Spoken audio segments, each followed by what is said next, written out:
I felt a lot of stigma and a lot of shame around this particular diagnosis that I'd been given. And the experiences that I'd had. So when I came out of that coma, I realized, after reading this quote and reading this book, that I needed to find another way to navigate, because going through life hating myself obviously wasn't working. Welcome to the Mind Health 360 show. I'm Kirkland Newman, and if you, your loved ones, or clients suffer from mental health issues such as depression, anxiety, insomnia, poor memory, poor attention, mood swings, exhaustion, etc., I interview the leading integrative mental health practitioners from around the world to help you understand the root causes of these symptoms, many of which may surprise you, and suggest solutions to help you heal. If you like this interview, please do subscribe and forward to others who might find it helpful. If you want further information, please go to www.mindhealth360.com or find us on social media. I just wanted to say thank you so much for being on the Mind Health 360 show. So I've basically started this podcast and I'm interviewing a whole number of integrative mental health specialists from around the world. And I've always wanted to do one with you because I first of all love your book. I mean, your book is amazing, Beyond the Label. I don't know if you can see it, but you've seen it. You've got one in the background as well. 10 steps to improve your mental health with naturopathic medicine. And I just wanted to introduce you. Essentially, I mean, you're a naturopathic doctor, but you've had an incredible story, an incredible journey. And, you have a past life, essentially, or sort of anterior life as a very successful banker for one of the large banks.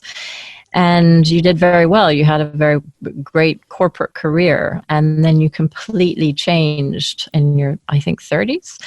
And then became a naturopathic doctor and opened a successful clinic and basically have written books and have dedicated yourself to helping people to heal from mental health issues. And you're considered an authority in the treatment of mental illness, such as depression, anxiety, bipolar disorders, eating disorders, ADD, ADHD.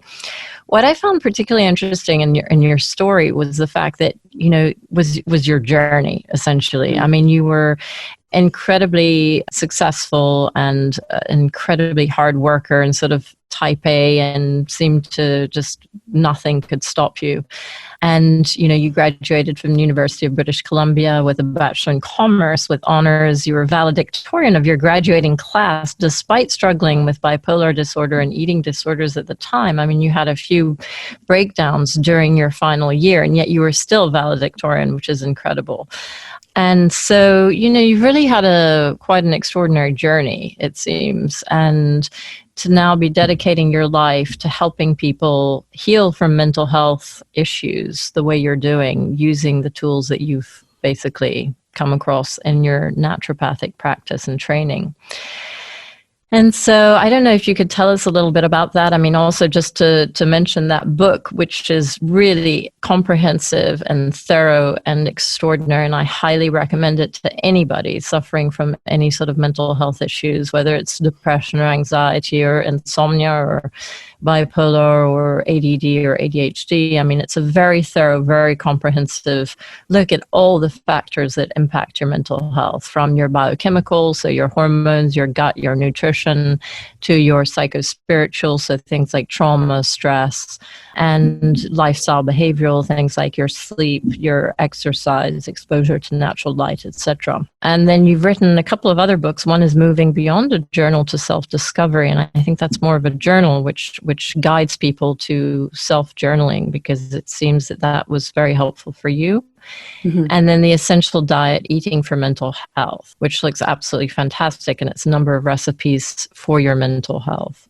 Mm-hmm. You've also put together 2 courses. One's a 10-week course called Moving Beyond, and the other a training course for health practitioners who want to learn more about naturopathic medicine for mental health. And so really, I mean, you've done a huge amount, and maybe in your own words, if you could give us a sort of brief introduction of how you got into this and how you went from being a patient to being a practitioner.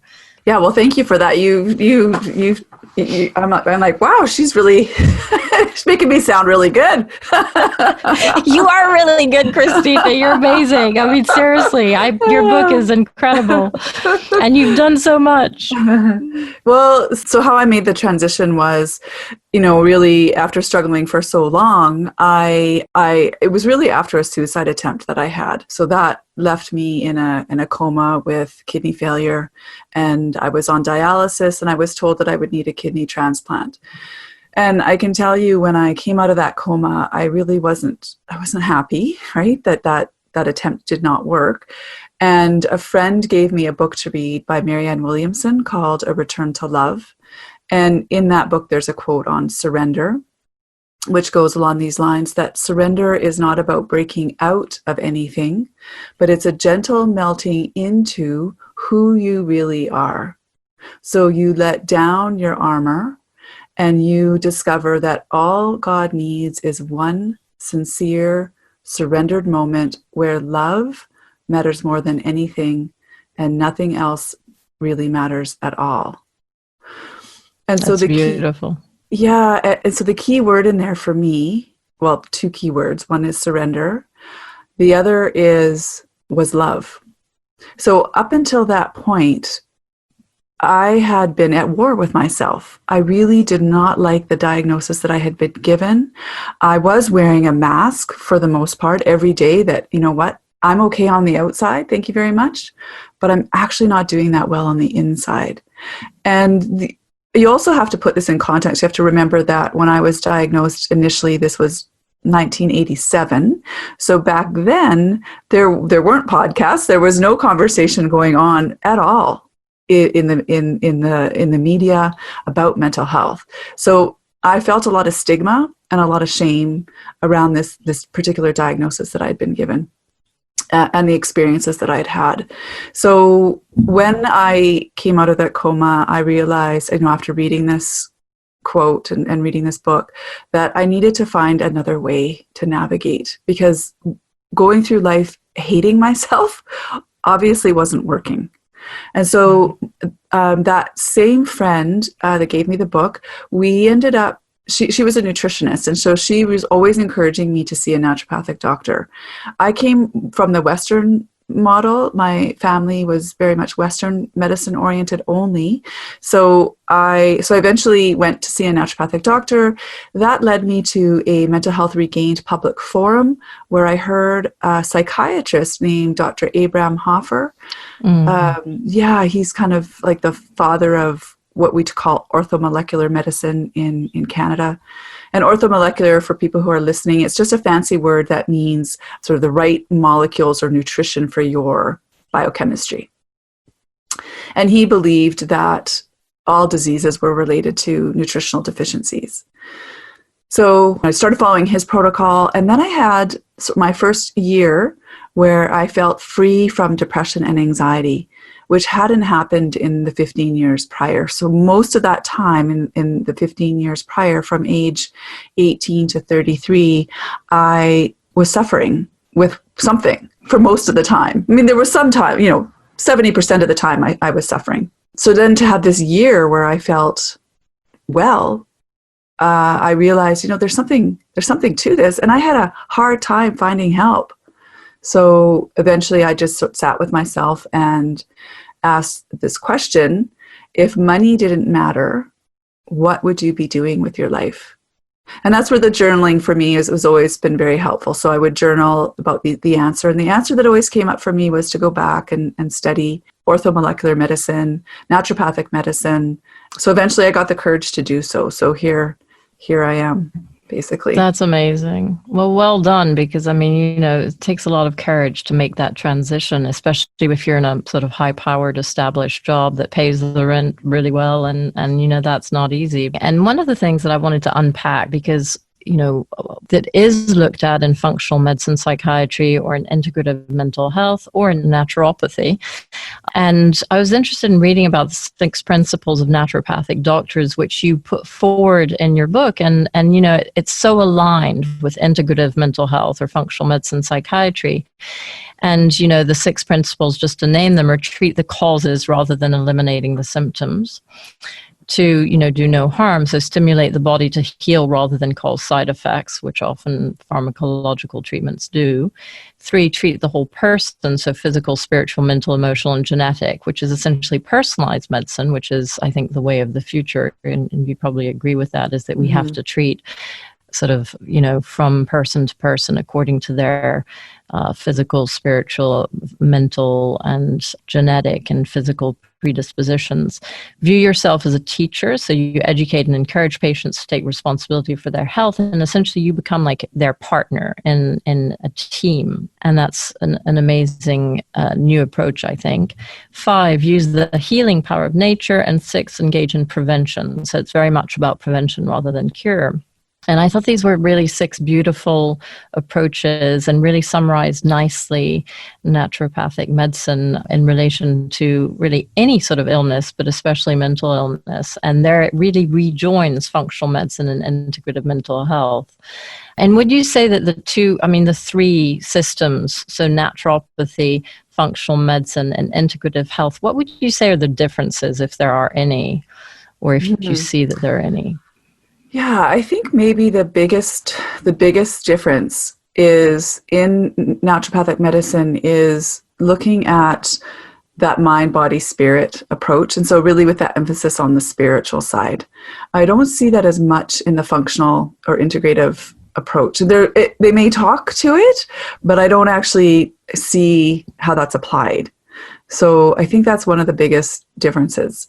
Where the commonality between the 3 is the emphasis on nutrition, you know, diet, supplementation. That's a commonality. And I think in naturopathic medicine, the other modalities that we use are botanical medicine, homeopathy, hydrotherapy, and the lifestyle, so the counseling side. So those aren't found in the integrative functional world either.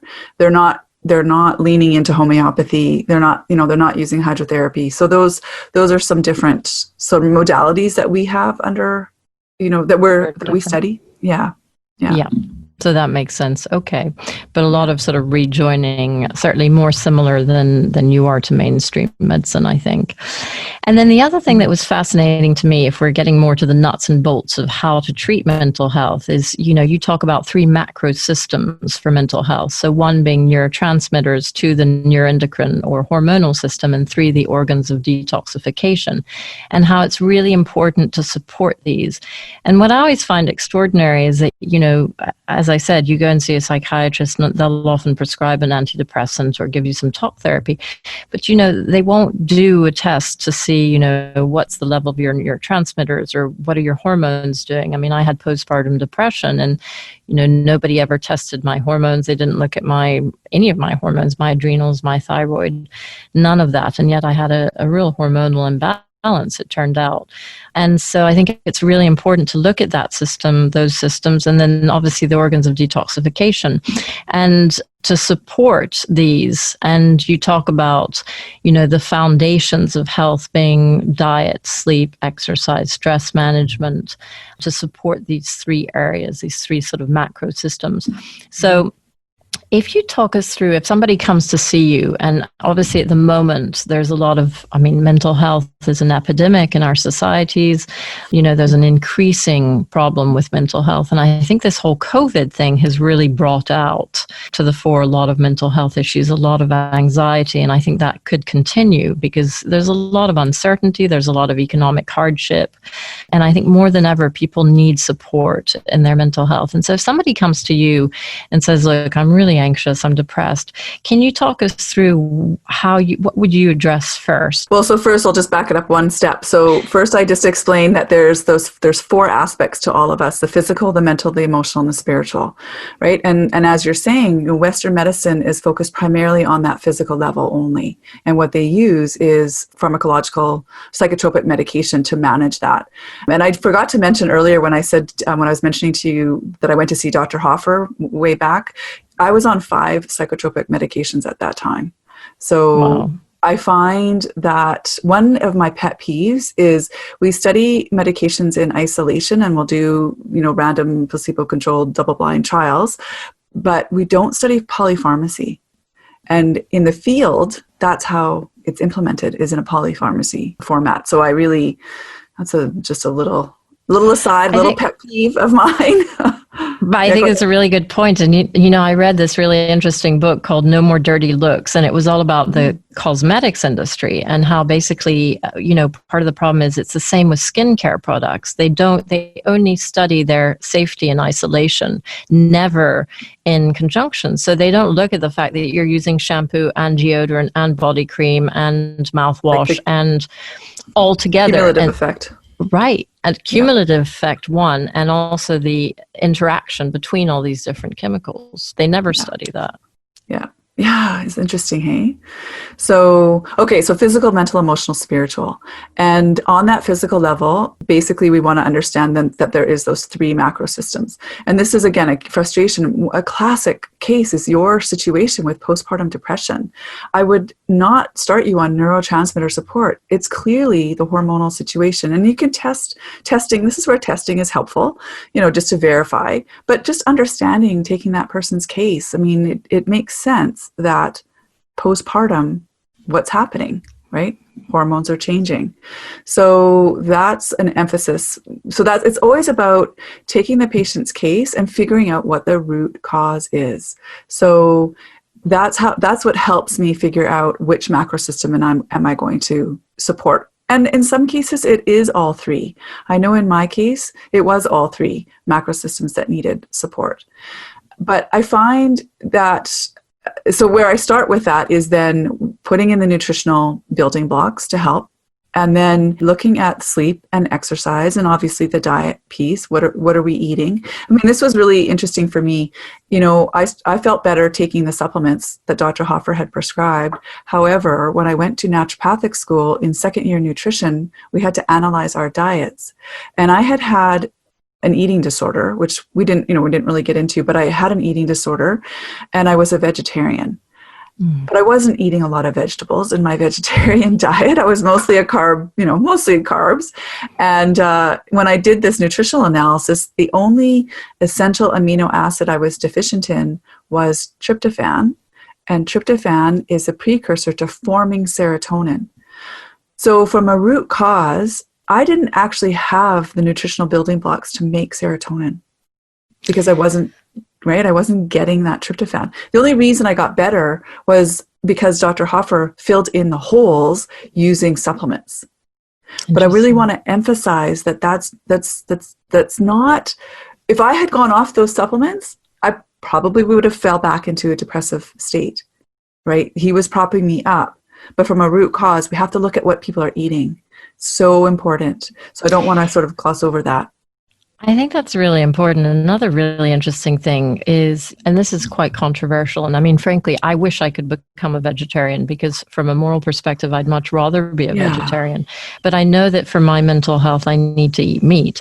And they've shown that there's a correlation between eating disorders and vegetarianism. And it is probably because, if you have body dysmorphia, a lot of it is due to low serotonin.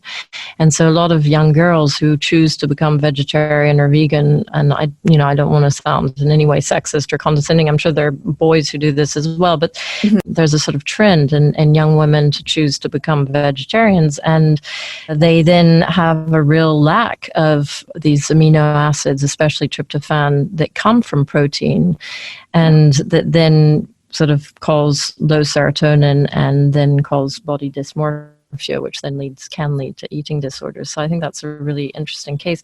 And you have the most fascinating graphic in your book, which I have to say I was fascinated by it, which is the serotonin sort of pathway and the fact that if you could talk us through that, that would be amazing, because there's several things that can contribute to low serotonin. I mean, just for our listeners, I think it would be really interesting, first of all, to talk about serotonin and neurotransmitters, and the fact that in your book you're saying there's 6 neurotransmitters. Essentially, 2 of them are inhibitory, so serotonin and GABA, and then 4 of them are excitatory. And those are things like norepinephrine, norepinephrine, and dopamine, glutamate. Dopamine, glutamate. Yeah. Exactly, I've written them down someplace. And so essentially, acetylcholine, that's it. And essentially for anxiety and depression, I guess you would want to boost the serotonin and GABA, or understand at least why these are low, if they are low. And so I was fascinated by this, the fact that you need all these cofactors to make serotonin. So you need the tryptophan first and foremost, but then you also need magnesium and vitamin C and B6 in order to then convert that to 5-HTP, which then converts to serotonin, and then you need B5 to make it into melatonin.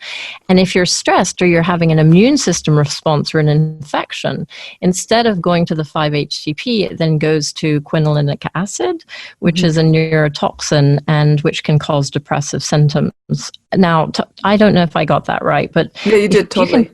Talk us through that. I found that fascinating, because especially now, if people often, when you get sick and you have flu or you have a virus or something, you can get depressed. And is that because of this shunting towards the quinolinic acid pathway rather than the 5-HTP due to infection and inflammation?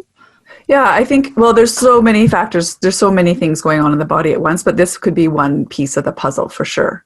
So what I want people to understand is when tryptophan comes in the body, its priority isn't necessarily to go and make serotonin. And it really does depend on the state of your nervous system. So if you're in a so people need to understand that there's two branches to your nervous system, sympathetic and parasympathetic. So think stressed or relaxed. And so when we're stressed, and whether that's a physiological stress from dealing with a virus, or if it's a stress that, you just lost your job, those affect your nervous system. And so what happens is, instead of the tryptophan going to make serotonin, it gets converted or shunted down to a different pathway called the cholinergic pathway to make something called quinolinic acid. And it's just that the body thinks that it needs to fight. It thinks it needs to, deal with whatever the invader is, whatever that stress might be. And so the other functions in the body, like digestion is another function that only happens when we're in a parasympathetic state. It's not the priority in essence.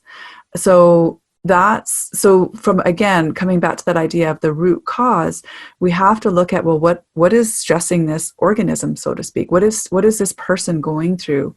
What's the experience that they've had? Not just what are they going through today, but what's led them to this point? How did they get to this point? And that's where taking a really thorough case history is extremely important. So just as a little aside, for an example, the year prior to my eating disorder starting, this was when I was I was 16, back in senior, junior high school. I was treated with antibiotics for several months to treat acne. So we know now that that's a physiological stress, right? To be prescribed something that then disrupts the floral balance in the digestive tract. And we know now that the microbiome, there's a relationship between the gut and the brain. So in my case, I didn't, again, nobody was talking about this back in 1987. Nobody was having this conversation about the microbiome, let alone mental health. But now we know that there is this relationship. And so I'm always looking at, well, what's been that antibiotic history in this person's life? And where is there any connection, which I believe that there is a connection between the disruption there and the development of anxiety or depression or whatever's plaguing that individual. And there is a huge connection with that and eating disorders as well. So I feel like I've gone off on a tangent, but come back to that pathway. Yeah, just to understand that one of the key things is that state of stress, what's happening from that perspective. And if the person is really stressed, you can measure these things. So you can do a neurotransmitter test, or an organic acids test. So you can go ahead and test, or you can just, again, taking that history gives you a pretty good idea as to what needs to be supported in the body. So working on getting them to a parasympathetic state is a really important piece to help this pathway work in the body. It's no point giving them a ton of supplements if they don't ever work on their stress, right? Yeah, I think that's the interesting thing is that you really have to approach it from all these different angles. And, that's why I always talk about the 360 degrees, because it's, there's no point in healing somebody's trauma, for instance, through somatic experiencing, if you're not also looking at whether they have a gluten intolerance or a gut issue that might be causing anxiety and depression, or conversely, there's no point in giving them supplements and then finding that actually they have some childhood trauma that's caused chronic stress and imbalance in their sort of nervous system. Yeah. You have to be like a detective and try and piece together what the key elements are. And I'm interested in what you say about the gut also, because one thing I didn't know, but then, found out, it was that there's so many serotonin receptors in your gut, and that a lot of serotonin is actually made in your gut, not your brain. So you think of neurotransmitters as being in your brain, but actually a lot of them are made in your gut. And is that why when you have gut dysbiosis and imbalance in good and bad bacteria, is that partly why that can cause mental health symptoms? Is that because of the impact it has on neurotransmitters? Yeah. Because the bacteria, they play a role in making nutrients, but also they play a role in using nutrients. So a lot of times I see a lot of people who have low iron. And so the common prescription is, well, let's just give them iron, right? They need more iron. But why are they low in iron? Why? What's happening there? And one of the reasons is, so there can be a relationship with gluten and iron. So but if you remove gluten and they still don't resolve their iron deficiency anemia, then you want to look at the gut, because what happens is some of the bacteria, they use the iron. So you become deficient in the process. So it's pointing to an imbalance in the bacteria. That's so interesting. So the bad bacteria are actually using up your iron? That's fascinating. It's almost like your candida who eats your sugar, and then they tell you to eat more sugar, essentially, and so that, they're pushing you to eat more sugar. I'm wondering if those bad bacteria are pushing you to eat more iron, but then they're taking it all or something. It's fascinating. Yeah. And why is iron so important in mental health? Is that a cofactor for? It is. Yeah, it's part of the conversion as well from 5-H. I can't remember if it's 5-HTP to serotonin or serotonin to melatonin, but it is one of the cofactors that's involved in that pathway as well. And what about, obviously, if you're a vegetarian, you might not be getting enough iron, or, when you think of iron, you think red meat, but maybe leafy vegetables, or what are the other sources? You know what? It's tough to get enough iron from non-heme sources. So seaweed is going to have some iron.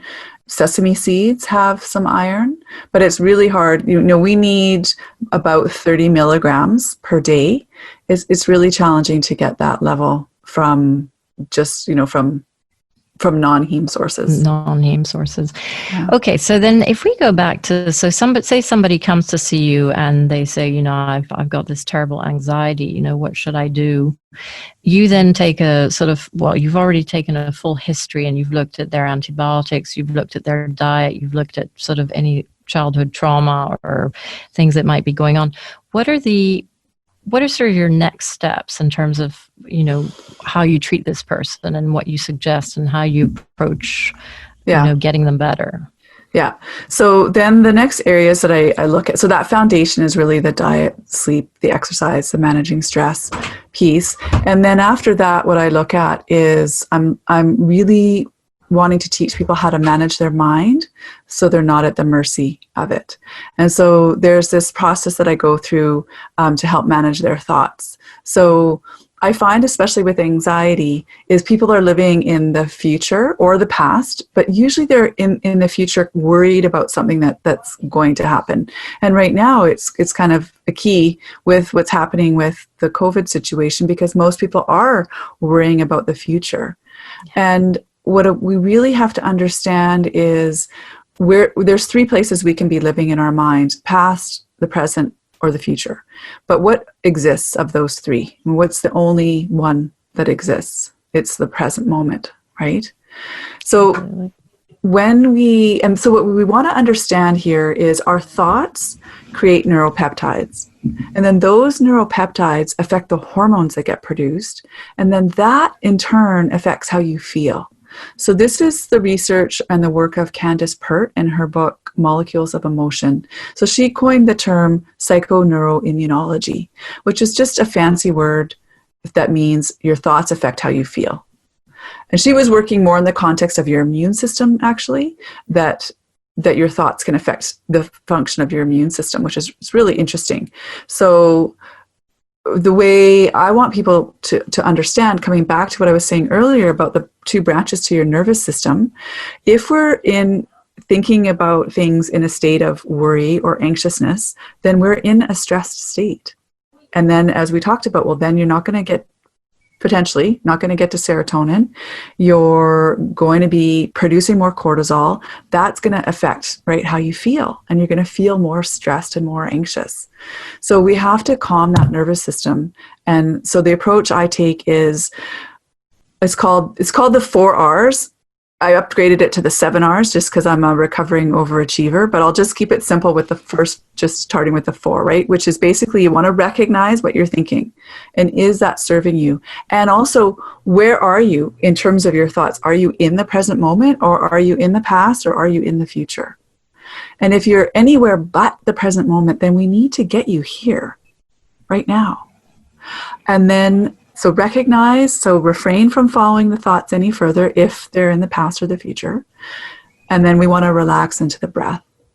And so this breathing piece is really, really an important piece, because this is what helps get you into that parasympathetic state.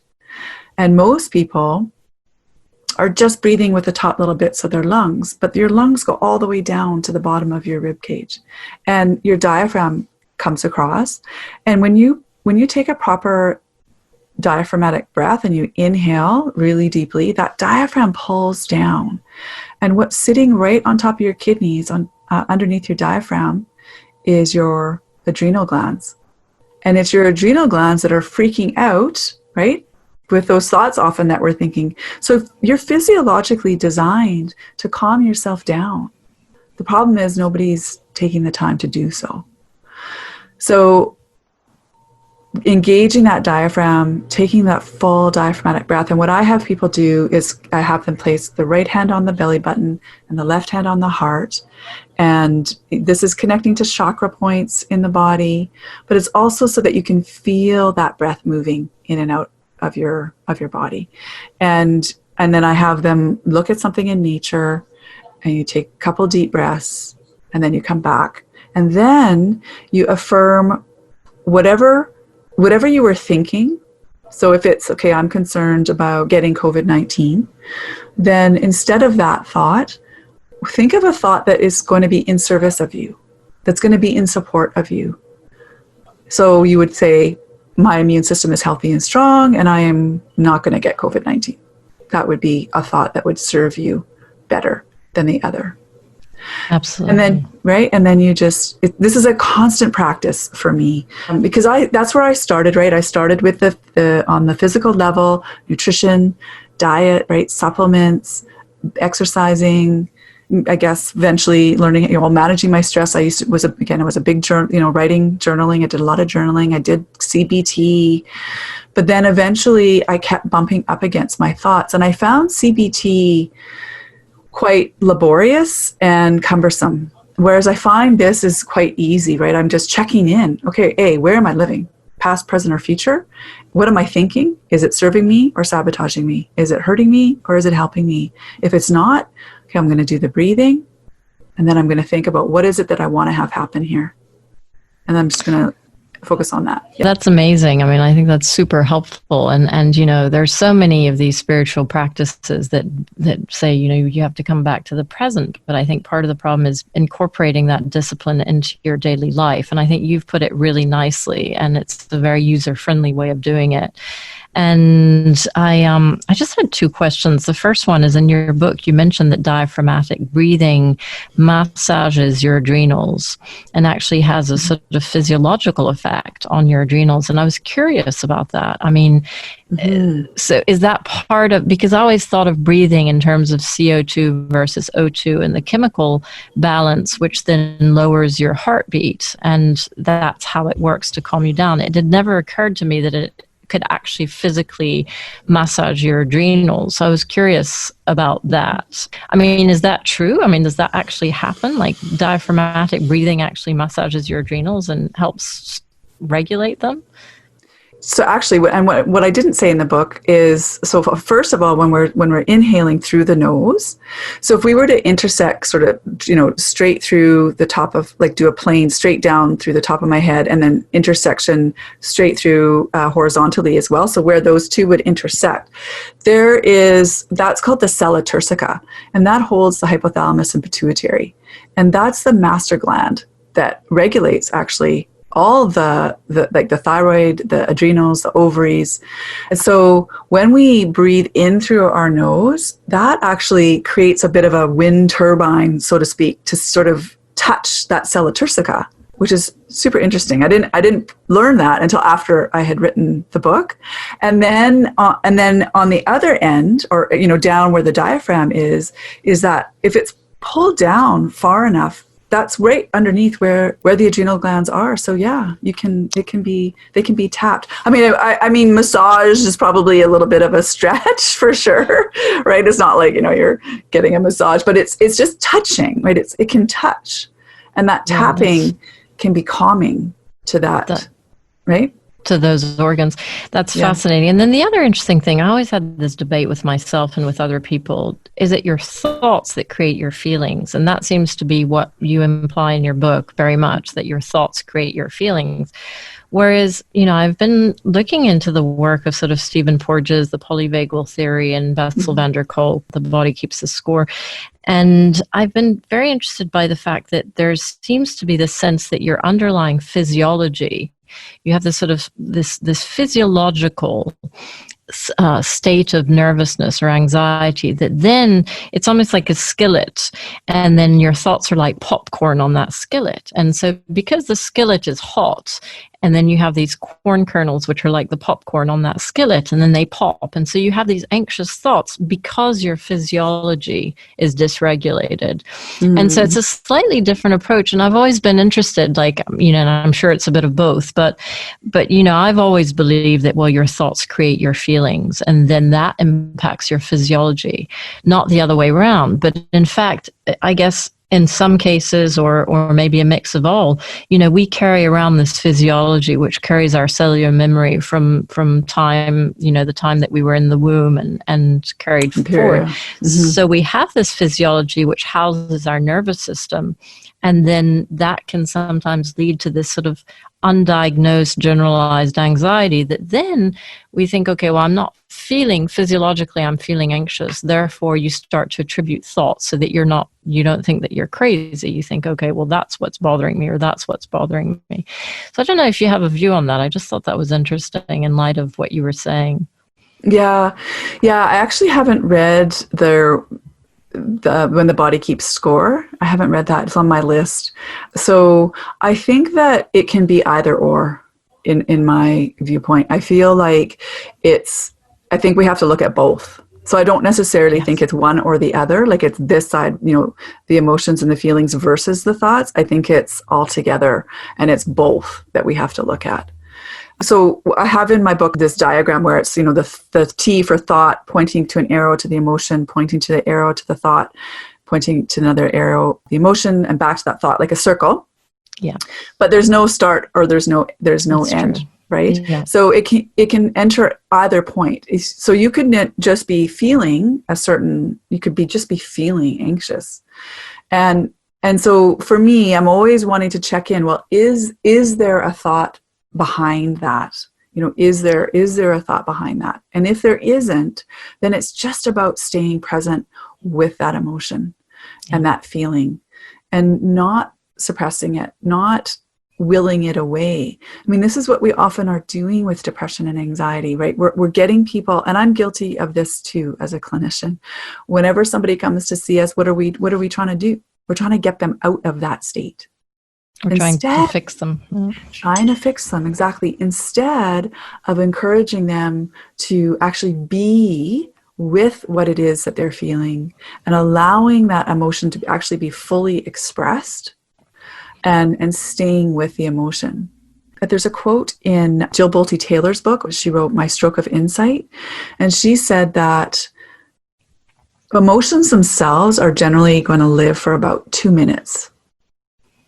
The rise and the fall of them is about 2 minutes, but it's our thoughts that can fuel them to last a lifetime in some cases if you're not forgiving somebody, or you're holding a grudge or whatever it may be.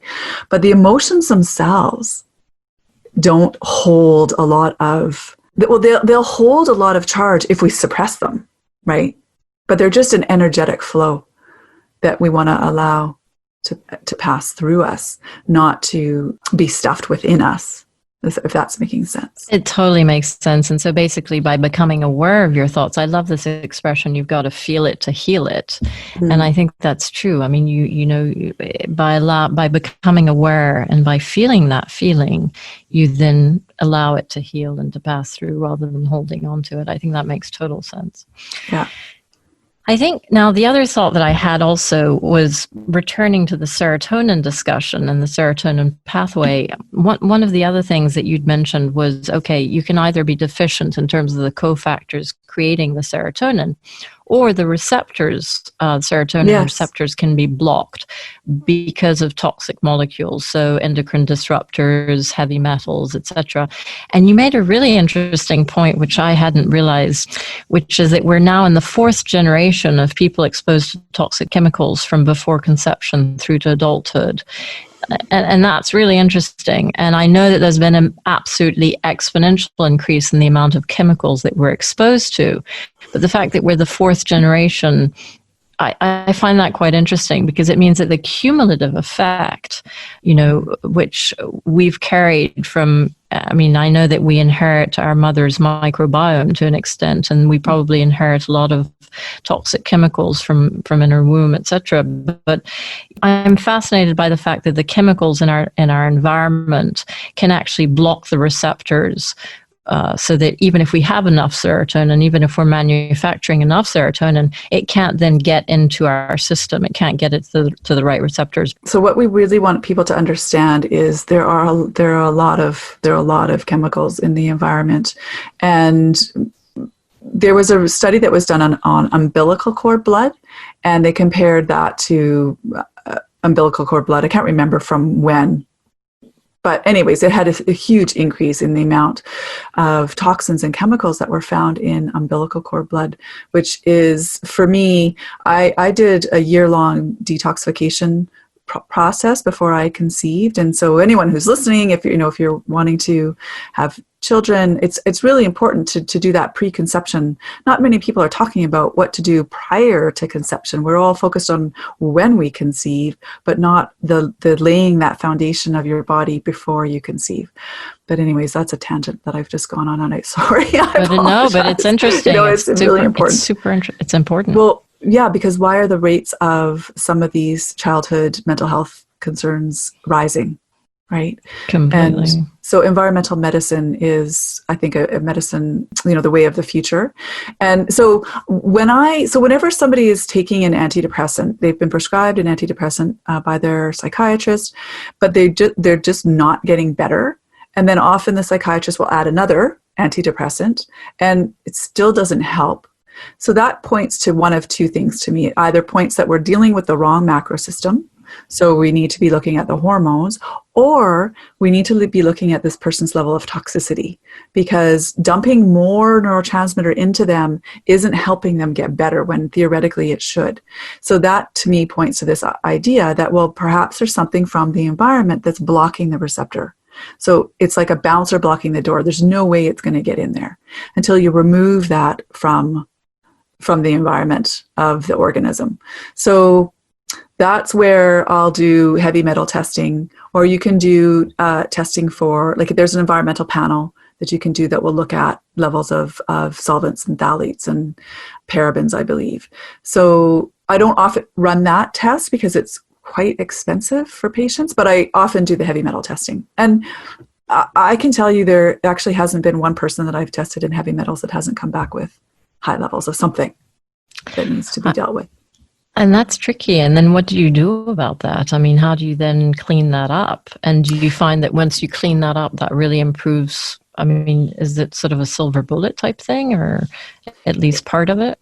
It's part of it, right? Because again, I think that I always think we always have to look at the thoughts and the emotions and, you know, those past traumas and core beliefs and all those pieces of the puzzle too.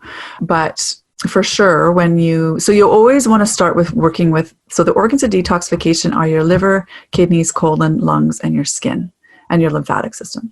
And some people, also the immune system as well. So, but primarily the liver, the kidneys, and the colon. And that's where we want to start, because you never want to start doing any kind of detoxification work unless you know that your organs of detoxification can work. Otherwise, it's just gonna swirl around in you, and it's not gonna actually get eliminated. So first step is always to start with looking at how do we support the liver and the kidneys and the colon, and starting there. And then once you've done some work, and that's generally 1 to 3 months, depending on the person's history, then you would start doing what's called chelation, which is removing these heavy metals. One thing to speak about with respect to the liver is, and I talk about this in the book, there's basically phase 1 and phase 2 detoxification processes in the liver. So the liver's main role is to take toxins and also to break down your hormones and neurotransmitters too, and eliminate them either through the kidneys or through the colon. And if somebody's not having regular bowel movements, then we need to get that going. We need to make sure that you're having a bowel movement every day. If you're not, what happens is, I mean, this might be a little, maybe too, I don't know. No. We're not talking about poop, right? In naturopathic Absolutely. medicine, so if your stool is sitting in your colon, we mentioned earlier that there's the bacteria. So the bacteria can break down. So everything that your liver's just worked really hard to eliminate, and then it goes through your colon for your body to get rid of. There's bacteria that can deconjugate these hormones that and toxins that you've just worked hard to get rid of. And so they deconjugate them in the stool, and then we end up reabsorbing this. So then it's like you get a double whammy, so to speak. So it's so important to make sure that your bowels are moving. And then that in turn creates inflammation. And we talk about inflammation all the time, but what really is it? And another piece related to inflammation is the pathways in the liver. So you want to visualize that you have like 2 highways in your liver, phase 1 and phase 2 detoxification pathways. Phase 1 is going very, very fast typically, and phase 2 is going very slow. So it's like you have an 8-lane highway merging into a 1-lane highway. And so what happens on the planet when we have 8 lanes merging into 1 lane? We get a huge bottleneck, right? Yep. And then we get pollution spewing into the environment. Well, that's what's happening in your body. So these intermediary byproducts are called water-soluble epoxides. They end up getting recirculated as well, and that contributes to inflammation. So the goal with liver work is first step is always, and this is what is another little bit of a pet peeve of mine for most clinicians, is they're not actually looking at, well, how do we reduce the toxic load in somebody? So there's a quiz that I have created. You could probably Google it on my Natural Terrain website. It's just an environmental quiz. Just go through it for yourself. And the solutions are all on the website, or they're in the book as well. What is the URL for that website, just for our listeners? So Natural Terrain, TERRAIN.com. Perfect. If you don't decrease your inputs, right, that's really the most important thing, right? It's not just about doing, right, taking some milk thistle to help your liver function. You have to decrease those inputs and really make big changes, I think. Anyway, so I've probably gone a little bit off on a tangent, but there's so much to that that's so important. It's so interesting. And the other thing I was going to ask you, in the big macro systems, you have your neurotransmitters, your hormones, and your detoxification. Where does the gut, because I know you've mentioned the gut, but where does that sit across those three? Because it is so fundamental. And I mean, we've talked a little bit about gut dysbiosis, but we haven't really talked about leaky gut or inflammation, Right. and I think those are very important, and sort of food intolerances that can cause inflammation. So when you deal with the gut, how does that sit across those three systems, and how That's do you deal with it? in the organs of detoxification. Okay. Yeah. When I talk about the colon, like the bowel, the liver, kidneys, the colon. So the colon, essentially that's the gut. Yeah. That's the gut. Okay. Yeah. And then, leaky gut, because, there's so many things that essentially can affect the gut. So, eating the wrong foods, stress, and talk us a little bit about leaky gut, because my understanding is, either stress or the wrong foods or the wrong chemicals can weaken the tight junctions in the gut lining, which can then allow molecules of undigested food particles to get into the bloodstream and to cause inflammation. So the body then mounts an immune attack on these molecules, and then that can cause neuroinflammation. But that I'm no expert. So talk us through that. You sound like it. So basically, you just want to understand that you're one tube from your mouth to your anus, and that tube needs to be solid like a pipe. But what can happen, as Kirkland has said, is through medication use, poor diet, stress, antibiotic use, instead of the cells in the small intestine being tight, so, like this, they get gaps in them. And then the food particles, when they're not fully digested yet, get into the bloodstream.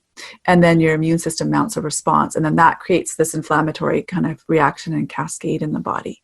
So one thing I'll just come back to that. One thing I just wanted to mention is a lot of women take the birth control pill. And so that's an example of something that disrupts and contributes to leaky gut. But also we want to understand, do the prescriptions you take deplete your nutritional status? And the birth control pill, there's 10 nutrients that the birth control pill depletes, and B6 is one of them. And B6 is really important for that conversion of tryptophan, 5-HTP, to serotonin. So I just wanted to mention that quickly. And again, we're not saying not to take medication, but you want to be supporting your body while you are taking it. That's a really important piece. It's so important. And also, so many women do take the birth control pill, and I think without realizing the effects that it could be having on their nutritional status. And, I read in your book, it was saying not just B6, but zinc, magnesium, a lot of really key nutrients for your mental health. And on top of that, because they're synthetic hormones, presumably they can also create a sort of imbalance in your endocrine system, I would imagine.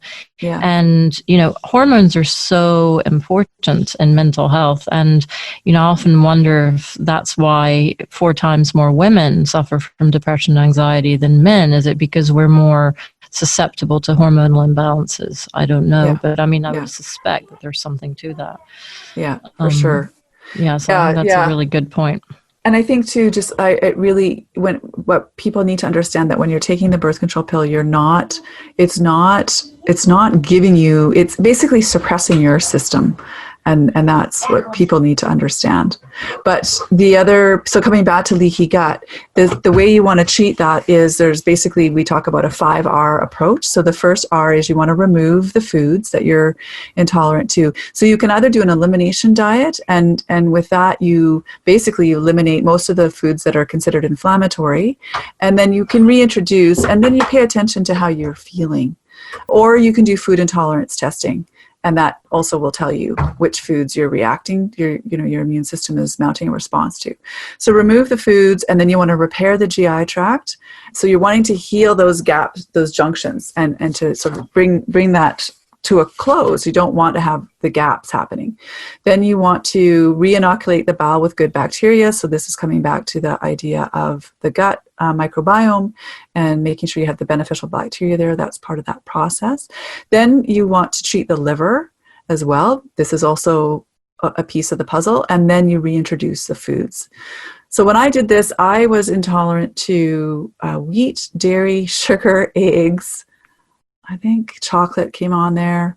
I had candida. right? So I was like, gosh, what am I going to eat, right? There's not much left. But I can tell you that when I cut out the wheat, when I did go back to having some, so I say I was eating wheat 3 times a day at every meal and probably every snack. When I went back to eating it, I never went back to that level of having it. It's never come into my diet to that extent. So understood. So remove and then repair. I mean, presumably you have the herbs and the supplements to repair the gut. I mean, I was reading, I think in your book, that quercetin is a good gut repair. Things like NAC, they're glutamine. But just a caution with glutamine with bipolar disorder. You have to be careful with that because it can get converted to glutamate, which is an excitatory neurotransmitter. So you do want to be careful with that.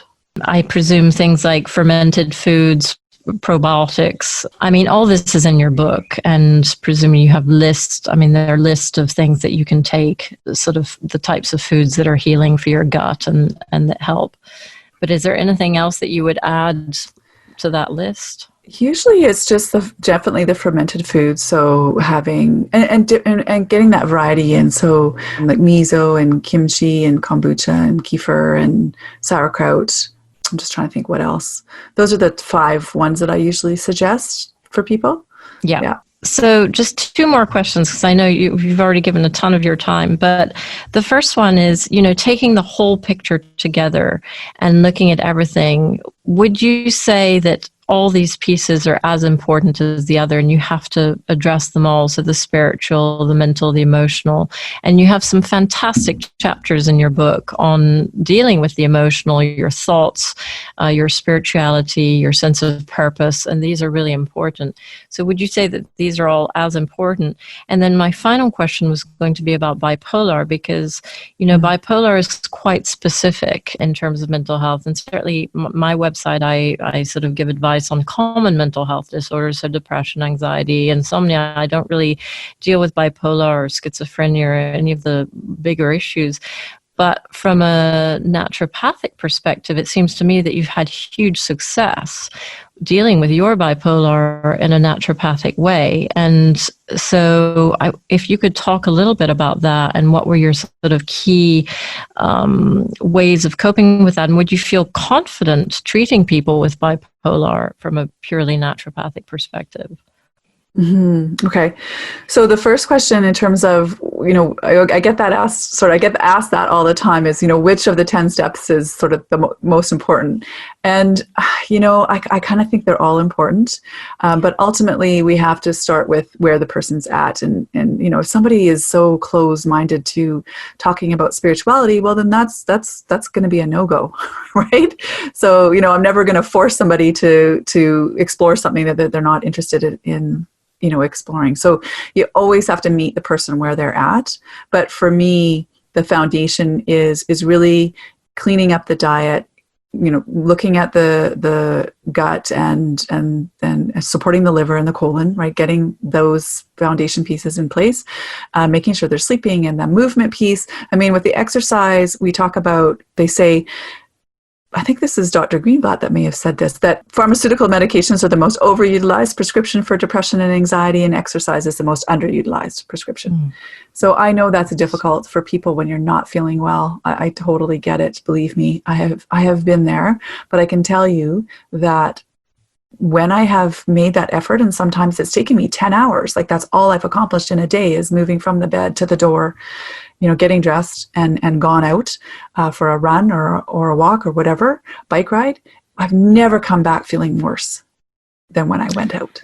I love that. And you say that in your book, and I identify with it so much. I mean, the other day I just could barely move. I was, it's a tough time, this lockdown. And, I think people are suffering from various different symptoms.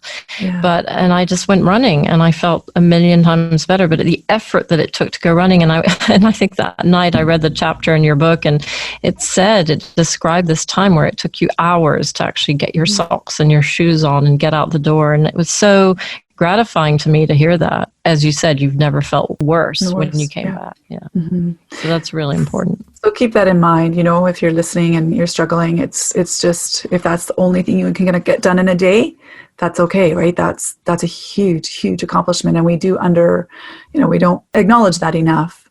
So I think you can take yourself really far just with just with the diet. And the little book I've created is The Essential Diet, Eating for Mental Health. It doesn't go through, it's in the Beyond the Label as well as an appendix, but that book gives you, if people are just interested in the eating part only, then that is just a little guide for that. And then I do think that, again, I think managing your stress by looking at your thoughts and processing the emotions and working with the 7 R's and mindfulness and compassion focused therapy and being as present and aware as you can is really, really, really important. And then in terms of, I guess the last thing I'll say is, at the end of the day, how you feel about yourself is the most important thing, right? So we started off this conversation with me saying that I realized that I was at war with myself, right? I didn't love myself. And so a key question I ask everybody is, on a scale of 1 to 10, how much do you love yourself in terms of, your sense of self-esteem, self-worth? And if you're listening, answer that for yourself now. If it's low, to me, that's what we need to work on, right? We're all gifts. We're all here for a certain reason. And I won't go off on the tangent completely about soul contracts, but people need to understand why they're here and what's the purpose, right, for them. So that's an important part. I completely agree with you. And, but what I always struggle with is people who have this lack of self-worth. Often it comes from the way their parents treated them or their childhood experiences or whatever happened when, very young years. And it's very hard to address that cognitively. And so how do you help people develop a sense of self-love and self-worth when they're deficient in that? Well, I mean, that sounds like a criticism, but when they struggle with feelings of self-love and self-worth, I mean, that's really hard to do. So how do you help people who have so in this last year, I've been taking compassionate inquiry training with Gabor Mate. And so I find this therapy quite effective and empowering for people to help heal some of the childhood wounds that we carry. So it's a matter of ourselves, actually, as adults, giving that inner child, so to speak, the love and the compassion that they didn't get when they were 3, 4, 5, 6, whenever that transgression may have happened. I mean, I haven't mentioned this, which is surprisingly so far into this conversation, that I'm actually adopted. And so I feel that some of my core beliefs and my childhood traumas, so to speak, are as a result of the beliefs that I developed around being adopted. So going back and giving that sense of support and comfort it's harder to explain. It's probably, I would just encourage people to look up compassionate inquiry, and there are therapists that can help, and it's been very empowering for me and helpful. So it's because we can't go back and change what has happened, but we can create a new neuroplasticity pathway around that situation in the present moment with the inquiry process that you do with yourself, with the help of a therapist. So this compassionate inquiry. Interesting. Yeah. Because that's so important. And that's one of the things. I mean, also I find for me, meditation helps me connect with myself. And, but it's not always easy to there's a beautiful story of a monk who was, in fact, his parents died, and he was an orphan, and he grew up with very little love and very little affection and care, and he was questioned about how he'd managed to come through this and become a monk and become full of love and compassion. He said, just by walking through the forest and feeling the love of the trees, as long as you feel the love of something or someone, whatever it is, whether it's a higher power or nature or a person or a pet. completely. Yeah. Yeah. And so just to answer the other question about working with bipolar disorder. So first, we want to differentiate and understand that there's two types, type 1 and type 2. Type 1 is when people have psychotic experience. That's the experience that I've had. Type 2 is when you basically more hypomanic. You don't actually have the psychotic event, but you can be in a heightened, you may not be sleeping and maybe more enthusiastic. You might spend money, might be more risky, gamble, take more risks. So those are essentially the two types. There's a common term, manic depressive, which is the sort of the common name for the clinical term, which is the bipolar disorder. So I always find it helpful to differentiate between the two types, because that's and I hear it a lot. I'll say to someone will come to me and they'll have bipolar disorder, and I'll say, well, which type? And they're like, I don't know. And then I think, how can you not know? That's pretty important to know the difference, because I think it's become overused. The label type 2 especially. It has become overused, but also it's sometimes quite difficult to diagnose, I think. And to me, it seems that it's often misdiagnosed. But I mean, you would know more about that. But certainly I have a friend who was diagnosed, and I feel like it wasn't a very accurate diagnosis. But, that's her label now, and she's on these meds. But to me, that it feels that that doesn't really fit her. But, who knows? But I'm curious as to, so you had probably sort of the worst case in the sense that you had psychotic breaks, but you managed to get on top of it completely naturopathically? No. Well, no, most of the psychotic events. So I've had 6 psychotic events in 30 years. And one I was able to go through without pharmaceutical intervention. The others, I would always end up being hospitalized and having to have haloperidol injected and sort of being left in a rubber room and the whole 9 yards. So those were quite traumatic experiences. So when I'm working with bipolar disorder, the goal isn't necessarily no medication, because the conventional world and the dogma that's preached is you have to be on medication for the rest of your life. Yes. And that did not sit well with me. Whenever I asked the question, well, why is this happening to me? I would get told that it's genetic. And so for me, I wasn't able to look to the left or the right to verify the truth of that, because I'm adopted. So I never accepted it as the truth. And we know now that it's not all about the genes. We know about epigenetics now, which is genes load the gun, but lifestyle pulls the trigger. So I really believe in the power of your thoughts and your beliefs. So when I'm working with people, so yes, I do work with people who have bipolar disorder. And again, my goal is minimum dose of medication for maximum benefit.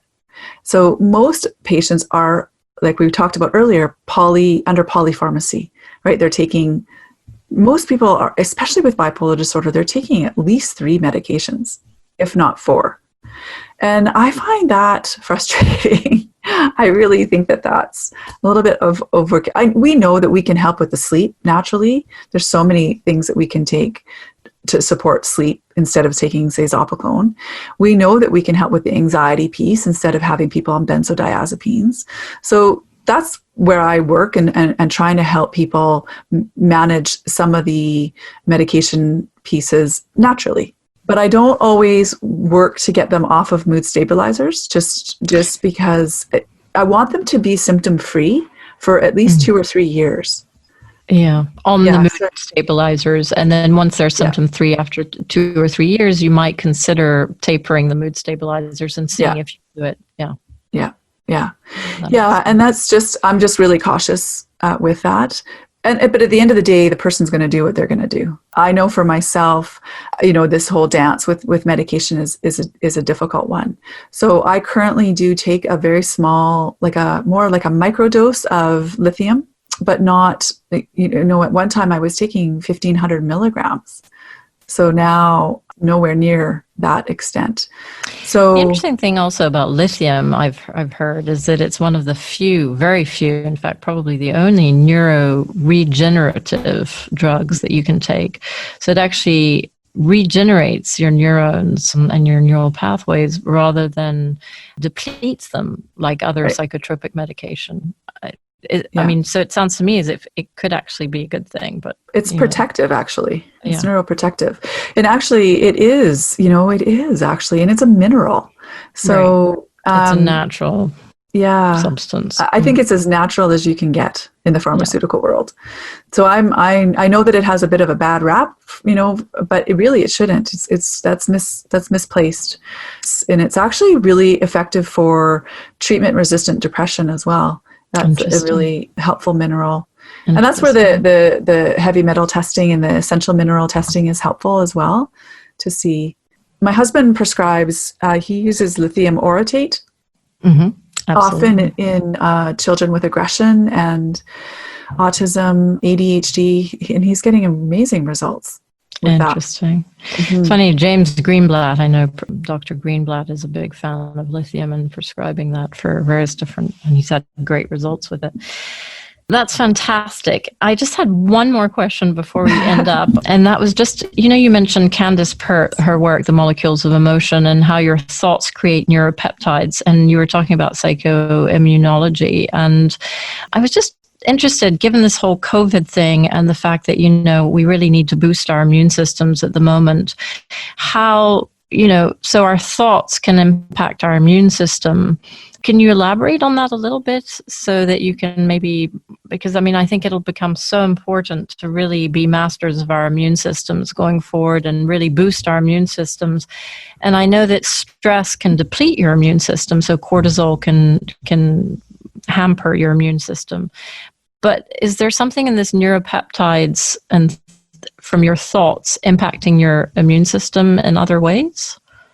Well, actually, I think it's more in that way that I'm aware of, but there could be in other ways. The thoughts that we think, if they're on that side of worry and anxiousness and fear, that then is going to cause that cortisol to be sort of on alert, which over time, if that's happening chronically, that ends up depleting the cortisol within you. And when you have low cortisol, you're actually more susceptible to getting sick. Yes. So it's not so much when the cortisol's high, it's actually when it's low. And that low, it's almost like you wring, if you visualize a wet towel and you're wringing it, and so your adrenal glands initially are the wet towel, they're full of water, and you wring it, but if you keep wringing it, it's going to become dry, and you're not going to get a drop of water out of that. And that's what happens with chronic stress for those adrenals, that eventually they're just like they run out of gas. And so then there's not this protective mechanism for you from that immune perspective. Interesting. So that's how essentially it lowers your immune system because of the sort of chronically high cortisol that then gets depleted and then essentially gets too low to generate a proper immune defense response. Yeah. Excellent. Yeah. Awesome. Was there anything else that you wanted to add that we haven't covered? I guess just that, if you know somebody who is struggling, then to share Kirkland's podcast with them, to share her information, to check out my website, drchristinabjorndal.com. drchristinabjorndal.com. I'll put it at the bottom as well so that people have it. But also, this is just an utterly brilliant book, Beyond the Label, by Dr. Christina Bjorndal, and it's 10 steps to improve your mental health with naturopathic medicine. Highly recommend it. Oh, thank you. Christina, thank you so much for your time. I really, really, really appreciate it. Thank you so much for listening to the Mind Health 360 show. I hope that we've helped you realize that your mental health symptoms have root causes that can and need to be addressed in order to sustainably heal, and have given you some ideas about steps you may take to start your healing journey. Please share this interview with anyone you think may find it helpful. And if you want further information, please go to www.mindhealth360.com or check us out on social media. This information is for educational purposes only and is not intended to diagnose or treat any disease or to replace medical advice. Please always consult your healthcare practitioner before discontinuing any medication or implementing any changes in your diet, lifestyle, or supplement program. Thank you.